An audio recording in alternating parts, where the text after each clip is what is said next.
Imagemo. Imagemo. Imagemo. Imagemo. Imagemo. Imagemo. Imagemo. Bonjour, c'est Marie Lalande au micro d'Imagemo à voix haute, épisode du 13 octobre 2024. Aujourd'hui, en seconde partie d'émission, à Dis-moi ce que tu lis, je reçois Brigitte Carrier de l'Université Laval et on parle des sentiers littéraires. C'est Jacques Goldstein qui assure la chronique, la tribune littéraire de grandes personnes et on terminera avec les événements littéraires qui se vivent tout près de chez vous ou un peu plus loin avec les actualités rares. Mais d'abord, en première partie, dans les coulisses du livre, je reçois l'autrice Lou Beauchesne et Virginia Hull de la librairie Le Repère à Granby nous présente ses coups de cœur de libraire. Encore une fois, vraiment tout plein de livres et de choses à découvrir sur la littérature jeunesse.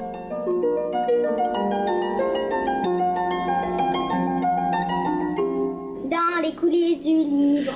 Dans les coulisses du livre, c'est le moment de l'émission où on rencontre des gens qui font les livres jeunesse. J'ai le plaisir aujourd'hui de recevoir Lou Beauchesne, autrice, illustratrice et animatrice. Bonjour Lou. Bonjour. Bienvenue à Imagemo à voix haute. Merci. Je vais prendre le temps de vous présenter aux auditeurs et aux auditrices. Vous êtes née en 1900, le siècle avant. Vous rêviez au départ de devenir médecin. Et puis, suite à la visite d'une exposition, vous avez commencé à vendre vos dessins dans la rue et à raconter des histoires à vos poupées. Le monde des arts vous a intéressé très vite, autant le théâtre, l'écriture, les livres, les costumes, la danse, le chant, le piano. Vous êtes tombée dans la marmite du monde de la littérature jeunesse toute petite. Votre mère, c'est l'autrice Marie-Francine Hébert. Et vous êtes la belle-fille de Bertrand Gauthier, fondateur de la maison d'édition La Courte Échelle. Vos parents ont donc placé la barre assez haute, disons-le, en termes d'écriture. Vous avez choisi de vous diriger à l'université d'abord vers le graphisme, les arts visuels et le cinéma. Vous avez exposé au Québec, en France, et au cinéma, vous avez occupé les postes de peintre scénique et costumière. Comme premier emploi adolescente, vous étiez vendeuse dans les salons du livre pour La Courte Échelle et vous avez lu d'ailleurs, vous aviez à l'époque lu tous leurs titres et vous pouviez conseiller les visiteurs à la recherche d'un livre sur un thème précis. Vous avez publié d'abord en jeunesse comme illustratrice et ensuite comme auteur. Qu'est-ce qui vous a incité à passer du monde des images au monde des mots? Plusieurs choses. Là, j'y ai quand même réfléchi parce que des fois, on fait des choses, des choix un peu instinctifs, puis c'est après coup qu'on se rend compte de « Ah, OK, pour ça ». Je pense que d'abord, c'est sûr qu'avec une mère écrivaine, ouais. Un beau-père éditeur, aussi auteur. Je pense que j'ai résisté à l'appel de l'écriture pendant longtemps, voulant peut-être faire autre chose que mes parents, peut-être avec aussi inconsciemment cette idée de la barre haute dont vous avez parlé. Ouais. Mais reste que moi, j'ai toujours été intéressée par les arts. Ouais. Donc, vous l'avez dit, là, j'aurais pu, je pense, faire plusieurs métiers artistiques parce que j'aime tout ça. Ouais. Ensuite, il faut peut-être les essayer puis trouver la forme qui nous convient le plus. Donc, c'est ça. Moi, les sciences, c'était clairement pas pour moi. Donc, j'ai essayé toutes sortes de choses. Ouais. C'est un peu pour ça qu'à l'université, je me suis dirigée en art parce que ça me paraissait le choix à cette époque-là le plus attirant pour moi. Donc, les arts visuels. Visuels, oui, les arts visuels. Mais je me suis rendu compte, bizarrement, en tout cas pour moi, là, je dis pas qu'il faut pas aller étudier dans ce qu'on aime, là, vraiment pas, mais je me rends compte qu'à force d'avoir étudié en art, j'y ai tellement réfléchi, le bagage théorique a tellement pris de place que quand je pratiquais mon art, quand je faisais de l'illustration, je m'auto-censurais beaucoup. Ça me bloquait. J'étais rendue à un moment où j'étais bloquée. C'est comme si ça avait tué mon instinct, bizarrement. Puis là, les mots ont pris la place? Bien, exactement. C'est que j'ai pas étudié, moi, en littérature. Donc, je dirais que j'y vais plus naturellement. Tu sais, je fais confiance à mon instinct. Puis pour moi, l'instinct dans l'art, c'est hyper important. C'est comme primordial. Je dis pas que je doute pas, là. Je doute en masse. Mais c'est le chemin plus clair pour moi avec les mots. Ah, c'est super intéressant, ça. Puis c'est important quand même, le dialogue, pour vous, le dialogue entre le texte et l'image. Même quand c'est un autre créateur ou une autre créatrice qui assume cet aspect visuel de vos livres à vous, qu'est-ce qui vous plaît là-dedans? C'est sûr que je reste attachée aux arts visuels. Ouais. Donc, l'objet du livre, moi, c'est ce que j'aime. Raconter une histoire, c'est, disons, l'essentiel. Pour moi, je l'ai dit, j'aurais pu le faire de toutes sortes de manières. Mais c'est sûr qu'un livre, pour moi, c'est comme le meilleur des deux mondes parce que, surtout en jeunesse, je dirais, Ouais. parce que, bon, il y a le côté artistique, puis il y a le côté, évidemment, de l'écriture.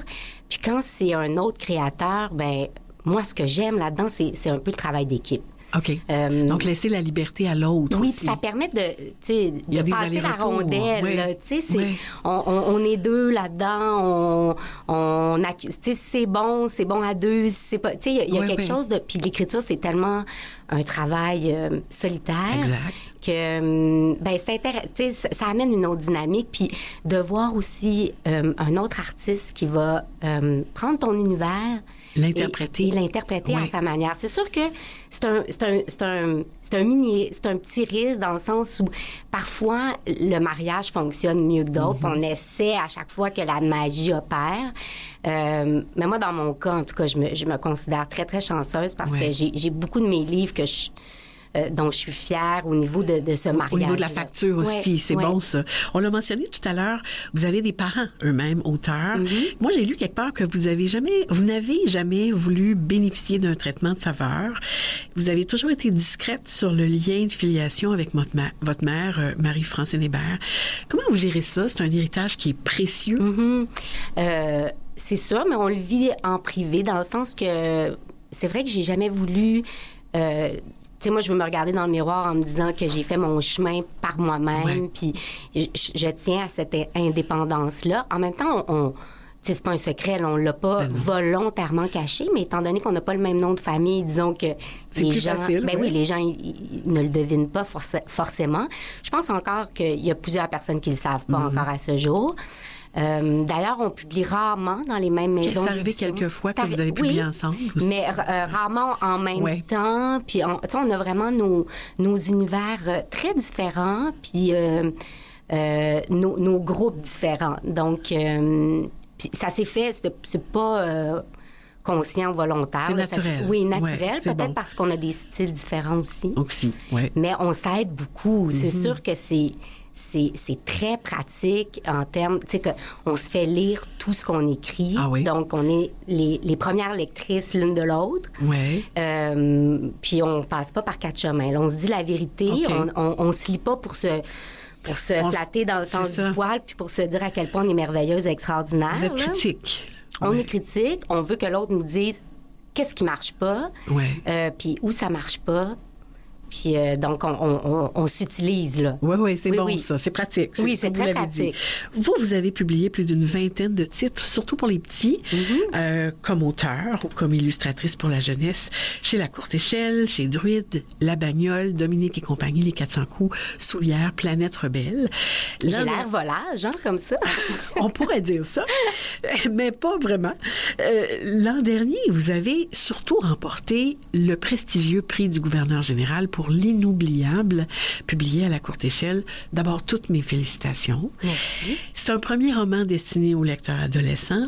Qu'est-ce qui vous a poussé à écrire pour ces lecteurs plus vieux? Peut-être que je vieillis moi-même, tranquillement. Je vieillis plus lentement, peut-être, que d'autres, parce que je suis dans le milieu jeunesse. En tout cas, Ben, c'est bien de penser que c'est pour ça. je le Oui. crois. Oui, oui, moi aussi, je le crois. Alors, j'ai beaucoup d'ados aussi autour de moi. Ouais. J'en ai une à la maison, Ouais. mes amis ayant le même âge que moi. Donc, je pense que ça a peut-être joué aussi.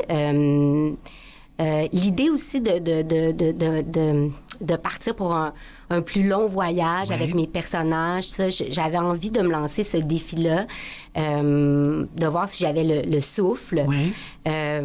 Puis c'est arrivé le concours de circonstances est arrivé pendant la pandémie. Tout à fait. Ouais. Donc, c'était parfait parce Ouais. que, tu sais, on était un peu seuls, là. Ouais. Donc, moi, mes personnages, Ils vous habitaient, là. Ils m'habitaient, Ouais. puis ils m'ont habité longtemps. Puis j'ai adoré, en fait, Oui. ce premier voyage. Moi, on peut parler du fond, de la forme du roman. Il y a vraiment tellement de choses à dire. Abordons la forme d'abord, la couleur jaune, la fleur de magnolia sur la page couverture, évoquée entre les mots. En fait, c'est les lettres du titre qui sont répétées à l'infini. La police de caractère qui est utilisée à l'intérieur, celle d'une vieille machine à écrire. Ça donne un côté vintage un peu. La poésie, le style en prose libre, la forme épistolaire, le choix de s'adresser à quelqu'un par des lettres. Tous ces choix dans la forme, puis dans le fond aussi, ça me porte à croire que vous êtes une romantique. Est-ce que vous l'êtes? Bien, ça, c'est drôle parce que en préparant l'entrevue, j'ai ri en voyant ça parce que dans mon quotidien, je pense pas que je sois très romantique, là. En fait, je pense que je suis une romantique non pratiquante. Ah, c'est intéressant. Oui, ben, Oui. c'est vrai que quand... Avouer, mais non pratiquant. Oui, ben c'est ça, exactement, dans le sens que je me nourris beaucoup d'œuvres romantiques. Oui. J'aime Victor Hugo, Les Misérables, c'est une œuvre que je trouve juste extraordinaire. Ouais. J'aime les films sensibles qui touchent à la fibre émotive, Ouais. les livres aussi qui sont à la fois un peu dramatiques et très touchants. Ouais. Je pleure souvent quand je regarde des films. Mais c'est vrai que dans mon quotidien, je suis pas très chandelle et pétale de rose. On peut définir romantisme Voilà. de plusieurs façons. Bref. Voilà. Pourquoi croyez-vous qu'il rejoint autant les lecteurs, ce roman-là? Qu'est-ce qui les touche, d'après vous? Est-ce que ce sont les sujets qu'il aborde, parce que ça parle d'amitié, d'amour, de famille, de vieillesse, ou est-ce que c'est à cause du point de vue qui a été choisi, qui est celui de l'adolescente qui écrit les lettres? Mystère. C'est peut-être un ensemble de plusieurs choses. Puis c'est très embêtant pour moi de répondre à cette question-là parce que quand on écrit, en tout cas, moi, c'est comme ça que je l'aborde. Tu sais, c'est évident que c'est un acte qui part de soi, presque égoïste. Et donc... Quand on l'envoie dans l'univers, évidemment, on espère qu'il soit reçu, qu'il touche, qu'il soit lu. En même temps, je suis certaine qu'il y a des grandes œuvres qui sont passées à côté de leurs lecteurs. Ouais. Mais celui-là, en tout cas, il atteint son but. Bon, ouais, ça, je peux vous le dire. Tant mieux. Vous abordez dans ce roman-là le thème d'un sujet délicat qui est le deuil périnatal. Je voulais en lire un extrait ici. On n'aura pas le temps. Mais en tout cas, moi, ma question, c'est pourquoi ce choix de sujet? Pourquoi les lettres à la petite sœur décédée à la naissance? D'abord, quand j'ai eu cette idée de thème, c'est un thème sans entrer dans les détails qui m'est personnel, dont j'avais envie de parler. Puis, je me disais qu'il était peu abordé. C'est vrai. En littérature générale même, Ouais. encore moins en littérature pour les jeunes. Ouais. Donc, déjà là, quand on a un thème, puis on se dit, ah, tu sais, puis là, on se met à réfléchir. Est-ce que j'ai lu des choses là-dessus? Puis là, on se dit, oh, il n'y a pas grand-chose là-dessus. Et là, l'idée m'est venue d'avoir le point de vue d'une ado. Puis ça, je trouvais ça super intéressant parce que je trouve que souvent, quand on parle de deuil périnatal ou de d'autres drames comme ça qui touchent bien évidemment les parents en premier lieu, souvent, on oublie les autres enfants. la fratrie, Oui, les c'est autres ça. enfants qui, eux aussi, reçoivent tout le choc Tout à fait. à leur manière, mais qui sont... C'est tout à fait bien. On le reçoit, en tout cas. Moi, j'ai été touchée par la délicatesse des mots, la poésie, le ton. C'est vrai, c'est pudique, parce que ça révèle les liens familiaux à la suite du deuil. On parle d'amitié entre les adolescents. J'ai souri, j'ai ri, j'ai pleuré. Vous l'avez dit, c'est un livre qui m'a habité vraiment beaucoup, beaucoup longtemps. Et le titre convient parfaitement. Qu'est-ce que ça change dans votre vie, ça, le prix du gouverneur général? Ben, disons que ça rend le mois de novembre un peu plus lumineux. Ah, c'est intéressant. Parce que j'ai reçu la nouvelle au mois de novembre il y a un an, là, il y a un peu moins d'un an. Puis, je le dis, bien honnêtement, le mois de novembre, c'est pas mon mois préféré. OK. Mais là, j'ai peut-être... Vous avez mis un peu de lumière. Oui, bien, ça m'a fait changer d'opinion sur ma perception du mois de novembre. Oui. Puis, ben, en fait, c'est sûr que ça donne la chance au livre de vivre un peu plus longtemps. Parce qu'on se le cachera pas, un livre... ça a une courte durée de vie. Ouais. Donc, s'il n'y a pas de prix, il n'y a pas une grande publicité, une promotion... Après 3 mois, le livre disparaît en quelque sorte. Donc, un prix comme ça, c'est sûr que ça remet l'éclairage sur le livre, puis ça permet à d'autres lecteurs de le redécouvrir. Ouais. Alors ça, c'est vraiment formidable. C'est tant mieux pour nous. Qu'est-ce qui mijote dans votre marmite d'autrice actuellement? Qu'est-ce qu'on va pouvoir lire bientôt de Lou Beauchesne? Alors, j'ai un album qui va sortir en 2025. Ouais. Un album à la bagnole. Et j'ai un roman graphique qui va sortir aussi en 2025 aux éditions La Courte Échelle. OK, un roman graphique. Oui.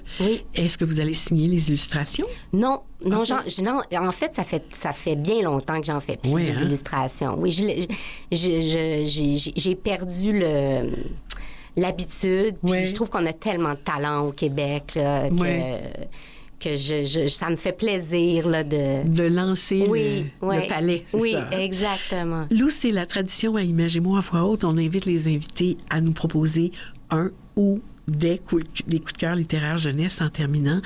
Je sais que vous avez apporté 2 livres. Vous avez donc 2 suggestions. Oui. On vous écoute. Ça a été vraiment un travail ardu de faire un choix. Et finalement, je me suis dit, alors je vais y aller avec vraiment personnel les 2 livres que j'ai lus le plus. OK. Alors, je ne sais pas combien de fois je les ai lus parce que je les ai lus mais les pages sont absolument, faciles. absolument. Alors, pour les petits, j'ai apporté un album qui s'appelle Burke. Et qui est écrit par André Bouchard, qui est un auteur français très connu, qui signe aussi les illustrations dont j'adore le style. Okay. Alors, c'est vraiment une histoire... c'est drôle. Ah, c'est drôle, c'est décalé.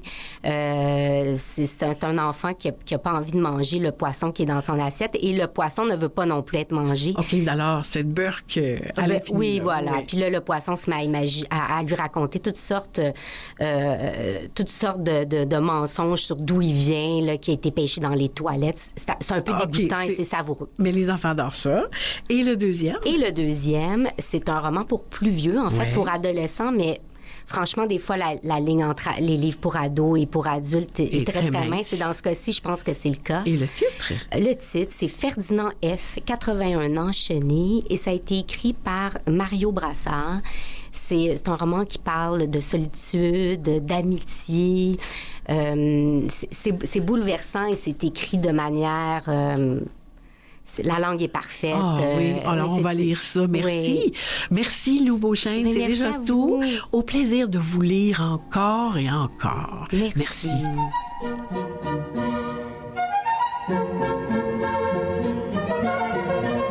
Bonjour, je m'appelle Eve Sophie. J'ai 8 ans. J'aime me faire lire des histoires parce que c'est plus facile.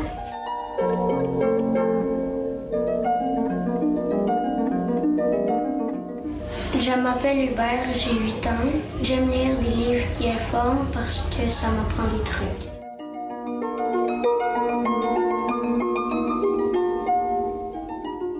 La chronique coup de cœur des libraires. On accueille maintenant Virginia Houle, libraire jeunesse à la librairie Le Repère, située à Granby. Bonjour Virginia.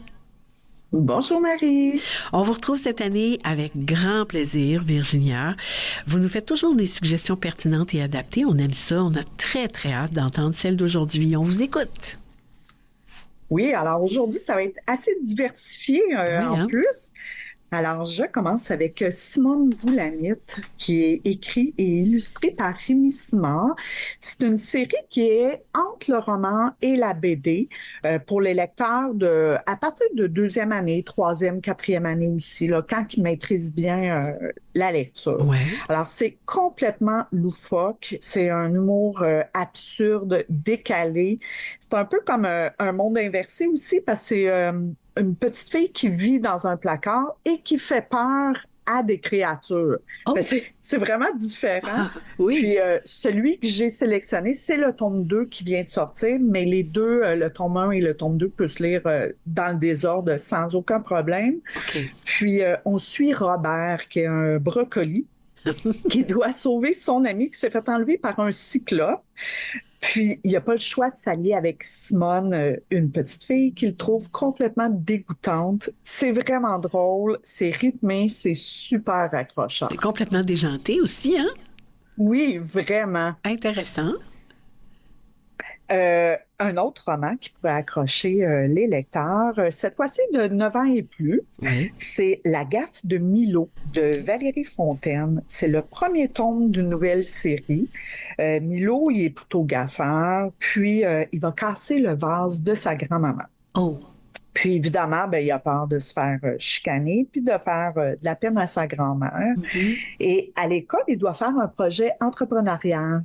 Alors, il va décider de ramasser de l'argent pour remplacer l'objet, mais sans éveiller les soupçons de ses parents c'est et ça. de sa grand-mère. Oui, il faut qu'il fasse ça discrètement. Oui, exactement, mais bon, ça sera pas si simple que ça. Puis, il va devoir s'allier avec ses amis. Puis, c'est vraiment une chouette lecture avec une touche d'humour.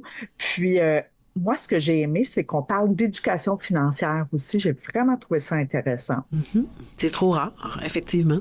Oui, quand même, mais surtout pour cet âge-là, Oui. dans un roman, c'est vraiment ce qui m'a accroché. D'accord. Alors, une troisième proposition. Alors, maintenant, on s'en va vers un documentaire. Là, moi, j'aime beaucoup les documentaires. Oui. Puis celui-là, il m'a accroché vraiment. C'est des inventions québécoises et canadiennes. Il est édité chez Méga Éditions. C'est écrit par Jeanne-Yann Roy et Pénélope Jolicoeur. Ah oui. Bon, évidemment, le titre le dit, c'est des inventions d'ici. Mais c'est des inventions qui sont connues un peu partout dans le monde. Puis, comme le cinéma IMAX, les casse-têtes en 3D, les walkie-talkies. Puis, c'est vraiment intéressant. Là, on retrouve plein d'informations, évidemment, des anecdotes. Puis, c'est présenté d'une façon super dynamique. Je considère que c'est vraiment un indispensable à avoir dans une bibliothèque pour les 9 ans et plus environ, mais même au secondaire, là, les lecteurs vont y trouver leur compte. Et c'est intéressant juste d'apprendre que ce sont des inventions québécoises et canadiennes.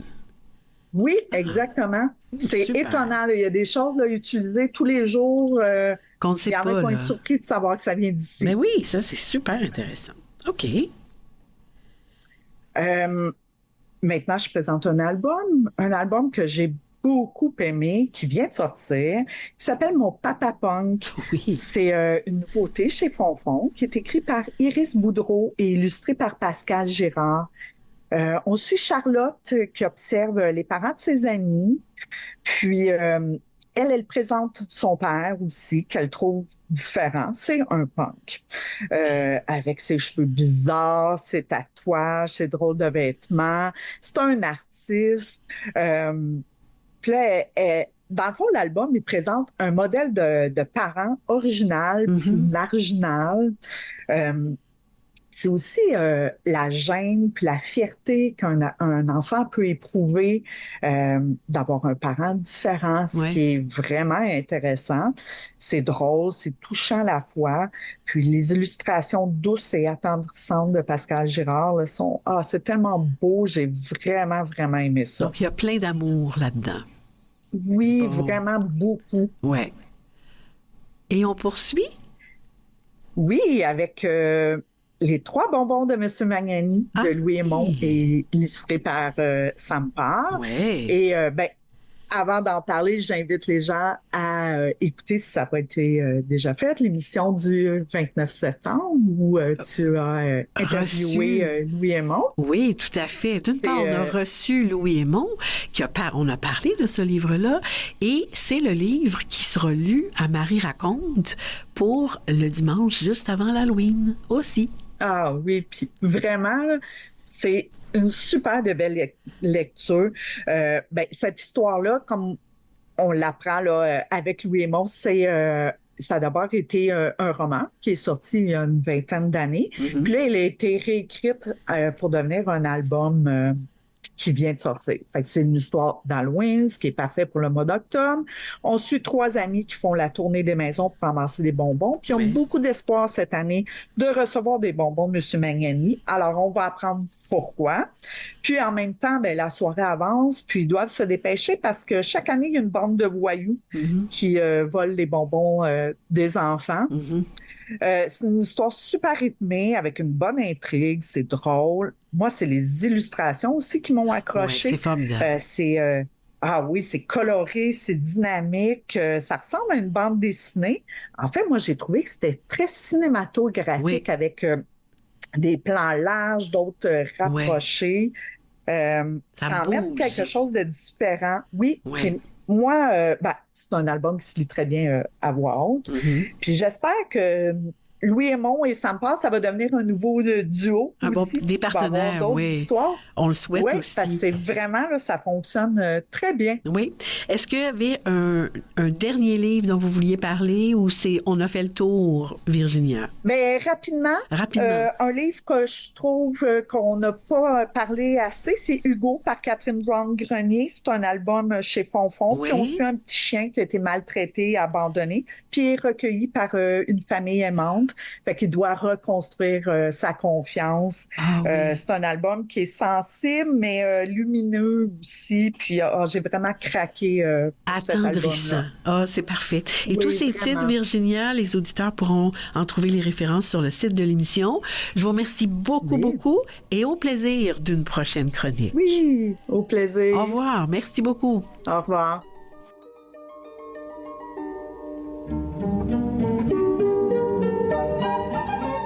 Je m'appelle Inas, j'ai 8 ans. J'aime lire des livres qui m'informent parce que j'apprends plus de choses.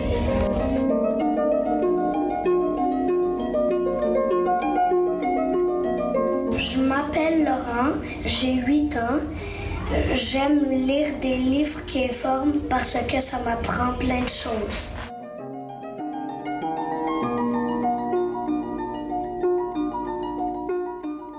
Restez avec nous en deuxième partie d'émission. Après une courte pause, je rencontre Brigitte Carrier de l'Université Laval et on parle des sentiers littéraires.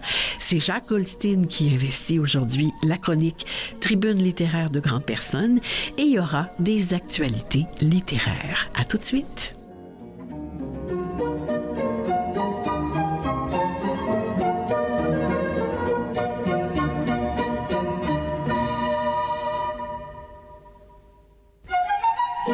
Bienvenue à cette seconde partie d'Images et mots à voix haute.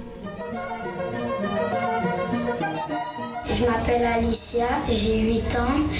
J'aime me faire lire des histoires parce que j'aime bien écrire des histoires parce que ça me donne des idées. Dis-moi ce que tu lis. Dis-moi ce que tu lis, c'est le segment de l'émission où on rencontre des gens qui œuvrent tout autour du monde de la littérature jeunesse. Parfois aussi, on rencontre des jeunes qui la lisent, mais aujourd'hui, on reçoit une passionnée de littérature jeunesse, c'est Brigitte Carrier. Bonjour, Brigitte. Bonjour. Brigitte, vous êtes chargée de cours professionnelle de recherche en littérature pour enfants à la Faculté des sciences de l'éducation de l'Université Laval. Vous avez réalisé un mémoire de maîtrise en didactique de la littérature pour enfants au sujet des albums et de leur contribution au développement de la conscience sociale. Vous êtes chargée de cours en littérature pour le préscolaire et le primaire et vous œuvrez auprès des futurs enseignants depuis plus de 15 ans. Depuis 2008, vous travaillez à la sélection Sentiers littéraires pour enfants. C'est une ressource qui propose une sélection d'œuvres et d'ouvrages destinés aux enfants. Qu'est-ce que c'est les sentiers littéraires et c'est pour qui? Ben d'abord, comme vous avez dit, c'est vraiment une sélection. Les œuvres qui sont sur ce site-là sont sélectionnées, sont lues, sont résumées et sont commentées. Chacune des œuvres qui sont là ont été lues entièrement. Ils ont été sélectionnées beaucoup par moi d'abord, qui fait une espèce de tri via les livres de la Bibliothèque de l'Université Laval, les nouveautés en jeunesse que nous avons là, dans une magnifique didactèque, mais aussi par les services de presse que je sollicite, services de presse canadiens et étrangers. Donc, moi, je fais déjà une espèce de petit tri que je remets, et je fais des lots que je remets à mes collaborateurs qui analysent ou non totalement ces œuvres littéraires. Donc, ça a été mis sur pied, Sentiers littéraires pour enfants, par Charlotte Guéret, qui était professeure à la faculté, une spécialiste en littérature jeunesse, mais spécialiste du conte, et qui, elle, à force de donner des cours, s'est aperçue que la production jeunesse, et là on parle des années 85-90, elle devenait de plus en plus abondante, variée. La production était très, très imposante déjà à cette époque-là, alors que dire aujourd'hui? Et Charlotte se disait... Les gens, les médiateurs, les éducateurs, les parents, les enseignants, même les chercheurs, les libraires ont besoin d'avoir de l'aide pour s'y retrouver un tout petit peu. Donc, Charlotte, elle avait siégé sur le jury du prix TD pendant de nombreuses années, le prix que la Banque TD remet à une auteure ou un auteur en littérature jeunesse. Et elle avait fait partie de ce jury-là, et donc elle avait des contacts avec les gens de la Banque TD. Et elle leur a proposé un projet en 2007 qui a été accepté par la Banque TD. Et la mission que la Banque TD a donnée à Charlotte et à la faculté, c'est de sélectionner des œuvres littéraires de qualité. Que l'on pouvait, de trouver un moyen de diffuser cette sélection-là pour qu'elle soit accessible au plus grand nombre. Donc, pour se retrouver un petit peu dans la multitude de ce qui est proposé à chaque mois ou régulièrement en littérature jeunesse, parce que ça foisonne. Vous en avez parlé de vos collaboratrices, vous choisissez donc des livres à partir d'une grille d'analyse qui comprend une vingtaine de critères. On ne veut pas tous les nommer, ces critères, mais est-ce que vous pouvez nous dire comment les choix sont faits pour que les livres se retrouvent dans la sélection des sentiers littéraires? Oui, on a une grille qui n'est jamais terminée. Je dis toujours à mon collaborateur de toujours, Claude Simard, qui est un professeur de la faculté retraité, puis Barbara Bader, parce qu'on a travaillé avec Barbara pour développer le volet de développement durable. Cette grille-là, elle serait toujours à peaufiner. Les critères les plus importants, c'est que nous, on veut préserver l'objet littéraire. On veut que les livres qui sont proposés aux gens qui vont sur Sentiers littéraires soient le plus proche possible de ce qu'est la littérature, donc un objet de création culturelle. Des textes esthétiques, des textes travaillés, des textes qui sont fins et qui s'adressent à l'intelligence des enfants, parce que les enfants sont très intelligents. Les enfants sont très, très ouverts aussi à ce qu'on les entretienne de différents thèmes, différents sujets, dans la mesure où c'est traité avec élégance et avec respect. Donc, il faut que les textes que la langue soit travaillée, puis que la langue soit tellement évocatrice que ça permet aux enfants de voir l'univers qui est proposé.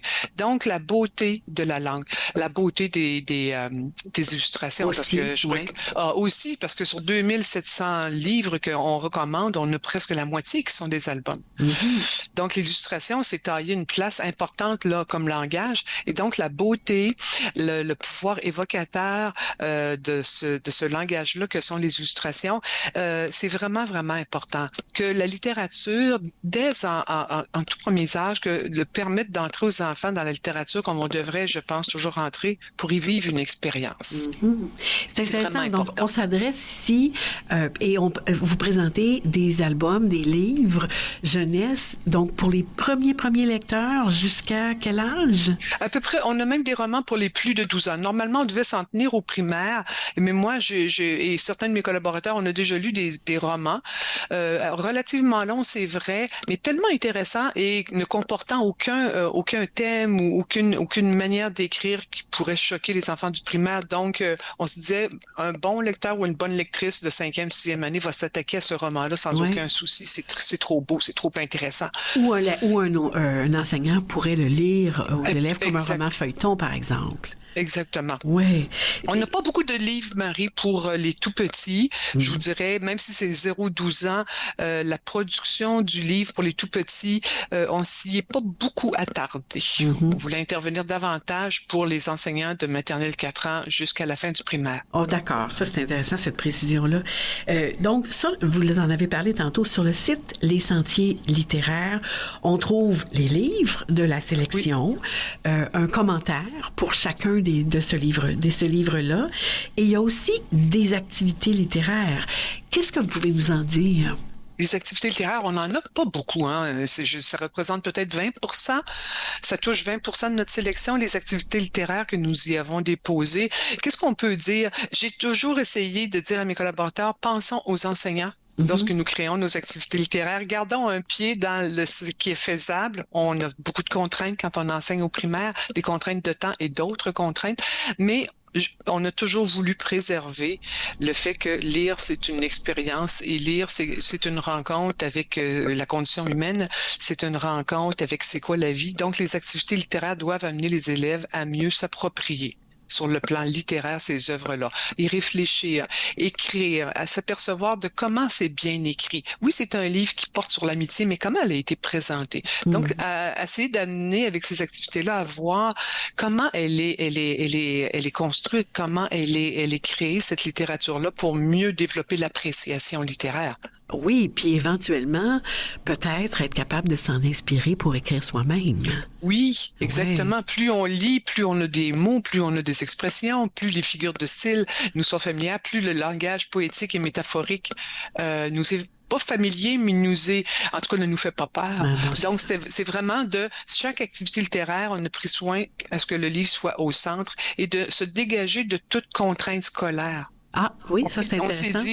On s'est dit, les profs ou les médiateurs du livre qui s'en serviront vont se les approprier, ces activités littéraires. C'est pas toujours clé en main, vont se les approprier. Et si le livre leur plaît beaucoup, et ils pourront nous s'inspirer de ce que nous leur proposons. Et non, les contraintes, les exigences scolaires qui sont bien réelles et tout à fait valables, ce n'est pas notre première préoccupation. Donc, on parle de lecture pour le plaisir, puis pour l'appréciation de l'aspect esthétique et de la langue. Et de la langue, pour que les enfants grandissent et qu'ils se sentent jamais exclus de la littérature. Qu'ils sachent un peu comment c'est fait et qu'ils sachent aussi qu'ils ont une part de très grande subjectivité, leur réaction, qui participe à l'œuvre. Donc, ça s'éduque petit, ça se fait. Oui, c'est très, très utile. Ce projet, il vit grâce à du financement, à des partenaires. Qui sont ces partenaires? On est hébergé d'abord par la bibliothèque de l'Université Laval. C'est eux qui s'occupent de l'entretien et de notre sélection. Et le principal et le seul partenaire, c'est la Banque TD, qui est avec nous depuis 2008. Depuis 2008, depuis 2008. Le tout début. Depuis le tout début, la Banque TD a été un partenaire tout à fait généreux. Vraiment, ils étaient très, très préoccupés par la littératie, tout ce qui touchait de loin et de près la littératie des enfants, et pas juste des enfants, des citoyens canadiens. Donc, ils nous ont été avec nous depuis le début. C'est bon. Brigitte Carrier, comme chargée de cours en littérature pour enfants à l'Université Laval et comme professionnelle de recherche pour les sentiers littéraires pour enfants, vous rencontrez des enseignants et des enseignantes en formation. Qu'est-ce que vous leur dites à propos de l'utilisation de la littérature jeunesse en classe pour faire aimer la lecture? Pour faire aimer la lecture par leurs élèves. Je leur dis d'abord premièrement, et chaque session je le fais, on prend un moment pour réfléchir à qui nous sommes comme adultes dans notre rapport à l'écrit. Qui sommes-nous? Qu'est-ce qu'on a vécu comme expérience qu'on ne voudrait pas faire vivre à nos futurs élèves? Qu'est-ce qu'on a vécu? Quels ont été les profs marquants en lecture et en littérature? Je leur fais toujours faire cette petite introspection et je leur dis, découvrez qui vous êtes et plongez dans la littérature pour enfants. J'essaie de leur donner des clés. Elle est tellement abondante. J'essaie de les amener à se connaître des éditeurs qu'ils aiment, des thèmes qu'ils aiment beaucoup, des styles d'écriture, mais je leur dis lisez, lisez, lisez. Et dans la classe, pour moi, il y a 2 mots qui sont importants. Offrez de la variété à vos élèves. de la variété. Ah oui, dans la variété dans les genres, la variété dans les maisons d'édition, la variété dans les thèmes, dans les auteurs, la variété dans les illustrateurs, que chaque classe soit, que le coin de lecture, ou en tout cas que le corpus de livres que l'enseignante offrira à ses élèves, qu'elle soit tout à fait personnalisée, qu'elle soit choisie avec soin par cet adulte-là. Et après, le mot d'ordre, pour moi, c'est le mot partage. Lisez, présentez ces œuvres-là aux enfants sur une base régulière, sans scolariser cet acte-là, que ce soit un acte d'intimité, de connivence, de grand plaisir et de découverte pour les enfants. Donc, d'essayer de déscolariser ce que vous ferez avec la littérature et les enfants aussi. C'est la partie la plus difficile pour les enseignants, parce que vous avez évoqué les contraintes ils vivent avec eux autres tous les jours. Est-ce que vous avez peut-être un peu répondu, mais je voudrais vous entendre quand même là-dessus. Est-ce que vous pensez qu'il faut être soi-même un lecteur, une lectrice pour enseigner à lire aux petits? Je relisais votre question, Marie, ce matin, puis je vous dirais non, pas pour enseigner à lire, parce que le lire en soi est une technique. OK. C'est une technique. Le savoir-lire, là, je vous parle du savoir-lire comme étant une technique, je veux dire, le décodage, tout ça, même les rudiments de base par rapport à la compréhension. Je pense qu'on n'a pas besoin nécessairement d'être un lecteur effréné et régulier pour bien l'enseigner. Mais si nous voulons enseigner et favoriser l'appétence, donc le goût de lire, je pense qu'il faut être soi-même lecteur. Donc, pour créer une communauté de lecteurs dans la classe, ça devient important. Ouais. C'est un levier important de s'offrir comme étant un modèle, mais un vrai modèle. Donc, quelque chose qui part de soi, quelque chose qui est très individuel, quelque chose qui est très en lien avec notre propre personnalité. Oui, c'est vraiment important de démontrer un enthousiasme pour la littérature, de montrer à quel point on est touché, puis à quel point on apprend après chacune de nos lectures. C'est vraiment important pour toucher, pour développer l'appétence, le goût de lire en dehors de l'école. C'est extrêmement précieux. Merci vraiment beaucoup, Brigitte Carrier, d'avoir pris ce temps-là avec nous. Merci surtout pour votre implication dans le milieu de la littérature jeunesse. Merci de la faire connaître, de la faire rayonner. Longue vie au Sentier littéraire et au grand plaisir. Longue vie à votre émission. Merci infiniment. Merci. Au revoir. Au revoir.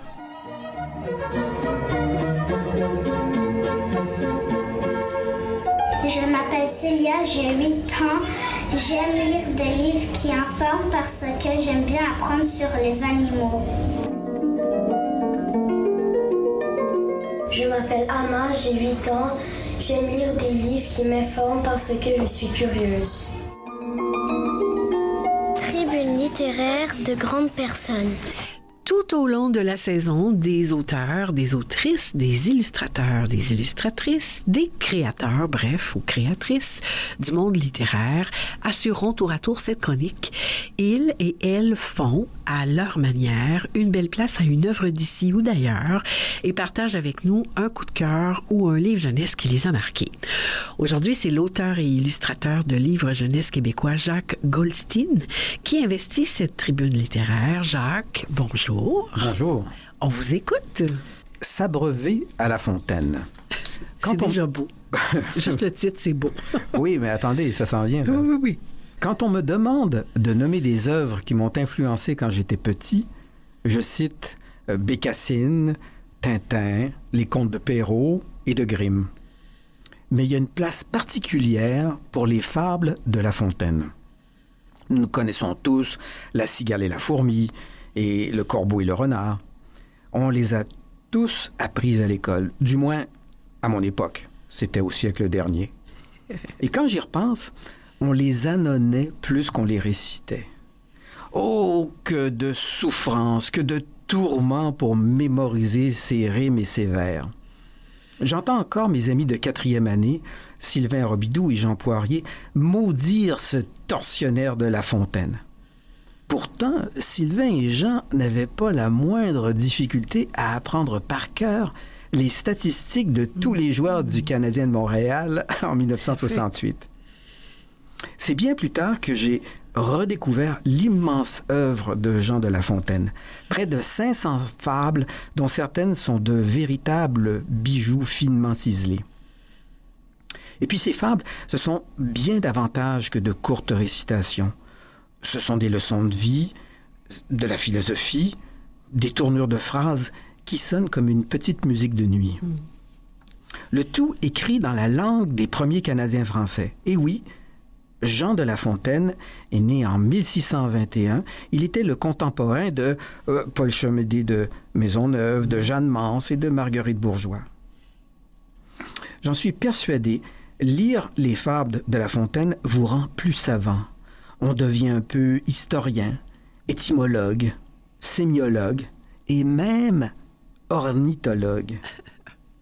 Mais ce qui me fascine particulièrement aujourd'hui, c'est comment ce magicien des mots parvient à dénoncer les injustices, les balourdises et les cupidités des gens de son époque. Avec lui, pas de langue de bois ni de politiquement correct. Grâce à ses chats, ses rats, ses loups, ses chiens, ses serpents et ses cochons, il égraphine les puissants, les aristocrates et même le roi. Tout ça en 2 ou 3 paragraphes. On frémit quand on pense qu'à cette époque, des pamphlétaires moins habiles que lui ont fini au cachot, ou pire, au gibet. Quand on est jeune, pour bien apprécier une fable de La Fontaine, on a cependant besoin d'un passeur, d'un guide. Hélas, dans mon cas, à la petite école, aucun enseignant ou enseignante n'a pu faire la job. C'est mon père qui a tenu ce rôle. Grâce à lui, j'ai savouré des fables aux titres étranges qui m'étaient tout à fait inconnus. Des fables philosophiques comme Le bûcheron et la mort. Des fables écologiques comme L'homme et la couleuvre. Des fables prophétiques comme Les animaux malades de la peste. Ces fables, elles sont toutes fabuleuses et toujours d'actualité en 2024. Alors j'ai un conseil à vous donner. Si vous souhaitez apprivoiser les œuvres de La Fontaine, il faut les déguster et les décortiquer une fable à la fois, et préférablement avec du thé à la bergamote, des biscuits à la noisette et un bon dictionnaire. Mon père est décédé l'année dernière et jusqu'à la fin de sa vie, il a fait des clins d'œil à Jean de La Fontaine.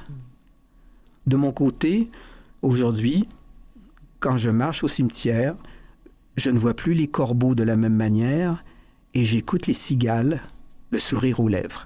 C'est magnifique. C'est magnifique, je le dis, là. Moi, j'irai plus au cimetière de la même façon, vraiment.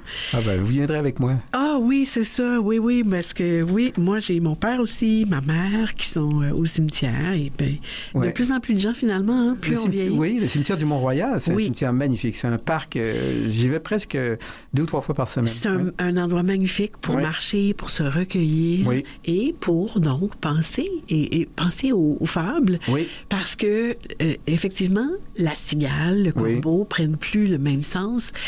Il y a un renard aussi au cimetière. Il y a aussi, sûrement plus qu'un. Le cimetière Saint-François d'Assise aussi, qui est plus dans l'est de Montréal, est très, très beau aussi. Cela dit, est-ce qu'il y a dans votre mémoire, parce que vous les avez mémorisés, ces fables-là, est-ce qu'il reste encore de ça dans votre mémoire? Des fables de La Fontaine? Oui, absolument. Ah oui? Il y a des mots qui reviennent, des bouts de phrases. Je pense, par exemple, à une fable que ma mère nous récitait, et puis ça vient un peu de son passé. Elle a vécu sur une ferme en Bretagne, elle était française. Et puis, il fallait pas perdre une journée. 1 minute de perdu, c'était une vie de perdu pour elle. Ah oui. Et donc, il y avait cette fable de La Fontaine, le laboureur et ses enfants. Et cette tournure de phrase, c'est creuser, bêcher, un trésor est caché dedans, en parlant de la terre. Oui. Alors, le cultivateur fait croire à ses enfants qu'il y a un trésor qui est caché quelque part dans les champs. Et les enfants vont retourner la terre, donc ils vont la cultiver, la mettre en valeur, etc. Et finalement, le trésor, ça va être la moisson à la fin de l'année. Et ma mère aimait bien cette fable-là. C'est une belle... En fait, il y a toujours des leçons. C'est ça qu'on retient des fables de La Fontaine. Oui. on veut pas que c'est pas nécessairement moralisateur, mais ça nous fait réfléchir sur les travers des êtres humains. Oui. C'est ça qui est intéressant. Il y a une fable qui est intéressante aussi, c'est le cochon, le mouton et la chèvre. Et les trois sont emmenés au marché et le cochon, il voit très bien qu'il y a la chèvre à côté, on va aller chercher son lait, le mouton, on va aller chercher sa laine, mais lui, le cochon, aïe, aïe, aïe, il sent qu'il va laisser sa peau. Et il y a une phrase, il se plaint, le cochon, il pleure, il crie, et le fermier lui dit « Que ne te tiens-tu quoi? » Et ça m'a toujours fait rire, cette tournure de phrase. C'est allitération aussi, hein? Exactement, c'est ça. C'est bon. C'est des jeux de mots. Écoute, quel clin d'œil splendide à Jean de La Fontaine et à votre père. Merci pour ce texte émouvant. Merci, Jacques Goldstein, d'avoir accepté notre invitation. On aura, je l'espère, d'autres occasions de vous retrouver à Images et mots à voix haute. Au grand plaisir. Merci Marie.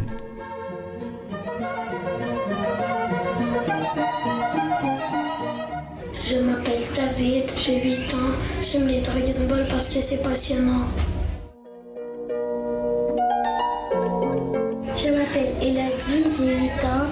J'aime me faire lire des histoires parce que ça m'amuse. Bonjour, je m'appelle Emma. J'ai 8 ans et j'aime lire des livres qui informent parce que j'aime savoir qu'est-ce qui se passe dans le monde. Les actuels littéraires. D'autres idées de lecture et de sorties littéraires. Sur le site de l'émission, on vous met tous les liens vers les événements et les activités mentionnées. Dimanche prochain, le 20 octobre, à Marie raconte, je lis Les 3 bonbons de Monsieur Magnani de Louis Aymon et Sampard, édité aux éditions Les 400 coups. 3 enfants déguisés un soir d'Halloween sonnent chez le mystérieux Monsieur Magnani pour demander des bonbons. Ils n'en reçoivent qu'un seul chacun avec une consigne étrange. Qu'arrivera-t-il quand le clown, la ballerine et le loup-garou mettront le fameux bonbon dans leur bouche? Une scène d'Halloween remplie de mystères, de coins sombres et de magie, mais aussi d'intimidation et de dépassement de soi. On en écoute un extrait. Monsieur Magnani, toujours debout devant sa porte entr'ouverte, baisse les yeux vers les 3 enfants. Une main sur la hanche, il lève l'autre près de sa barbichette grise et son index tout maigre pointant vers le haut. Il lance aux jeunes comme un avertissement. Les enfants, prévient-il, ne mangez pas ce bonbon tout de suite. Gardez-le pour un moment où vous en aurez besoin. Arrivederci, Arlecchino. Buonasera, Colombina. Buona fortuna, Scaramosca. Bonsoir, mes amis. Du 17 au 20 octobre se tiendra le 46e Salon du livre de l'Estrie au centre de foire de Sherbrooke. À la librairie Le Port de Tête sur Mont-Royal, à Montréal, 2 activités d'heure du conte à venir, toujours de 14h à 16h. Le samedi 19 octobre, c'est Le Lion dans le conte de Daniel Chaperon et Aurélie Grand des 400 coups. Et le samedi 26 octobre, c'est Halloween déguisé avec Gilbert et les monstres de Réa Dufresne et Le Pichier des 400 coups. Du 24 au 27 octobre se tiendra le Salon du livre afro-canadien au Collège de la Cité, au 801 Promenade de l'Aviation à Ottawa. Du 24 au 27 octobre, ce sera le 34e Salon du livre de Dieppe à divers endroits dans la ville de Dieppe, au Nouveau-Brunswick. Samedi 26 octobre à 10h30, il y aura Heure du conte musical autour du tout carton La Grande Boîte Noire, publié aux 400 coups, en présence des 2 créateurs, Marie Barguirgian et Cyril Douaneau. C'est à la librairie N'était-ce pas l'été, située dans la Petite Italie, au 6792 boulevard Saint-Laurent, à Montréal. Le 26 septembre dernier, lors du Salon du livre du Saguenay-Lac-Saint-Jean, on a remis les prix littéraires 2024. Dans la catégorie jeunesse, le lauréat est le roman de Sébastien Gagnon, À cran de montagne, de Bayard Canada Livre. Était aussi en lice l'album La Souffleuse de Larry Tremblay, illustré par Enzo, des éditions 2. Le prix du livre jeunesse des bibliothèques de Montréal célèbre ses 20 ans. Voici les 5 titres finalistes de l'édition 2024. Le dessin trop mignon de Roxane Brouillard et Caton des éditions Fonfon. Le manoir Hillcrest de Sandra Dussault et Martin Côté des éditions La Courte Échelle. Nuchimit, un bain de forêt de Mélissa Molène Dupuis et Élise Gravel des éditions Scolastiques. Je t'écris de mon lit de Maude Neveu-Villeneuve et Agathe Bray-Bourré des éditions Les 400 coups et Le tiroir des bas tout seul de Orbi des éditions Les 400 coups, encore une fois. De ces finalistes, un titre gagnant sera désigné le 24 octobre. En terminant, soulignons quelques sorties de livres récemment. Les coquillages d'Henri d'Alexandra Lachapelle et Ariana Garcia, publiés chez Station T, l'histoire d'un enfant malentendant et de sa collection de coquillages dans une quête de l'acceptation de soi. Conte biologique de Tonton Bouc de Boucardiouf et François Teasdale des éditions La Presse. Des histoires qui permettent de mieux comprendre le monde qui nous entoure et l'importance d'en prendre soin. Les oreilles de grand-mère de Christine Nadeau et Gabrielle Morisseau des 400 coups. Une grand-maman qui écoute les gens et qui apprend l'empathie à son petit-fils. Le jour où c'est elle qui a de la peine, il sait lui apporter du réconfort. Et moi, Flo, créatrice de mode, de fil en aiguille, Brigitte Allard et Audrey Jadot chez Dominique et compagnie, un roman qui aborde la surconsommation, la seconde main et l'entrepreneuriat centré sur l'univers des friperies.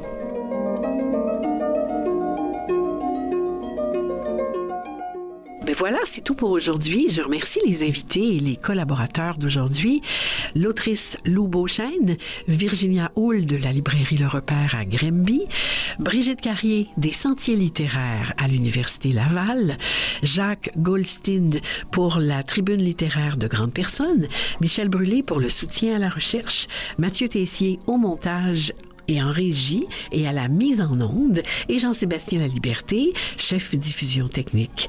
Je vous souhaite des lectures captivantes et on se retrouve dans 2 semaines.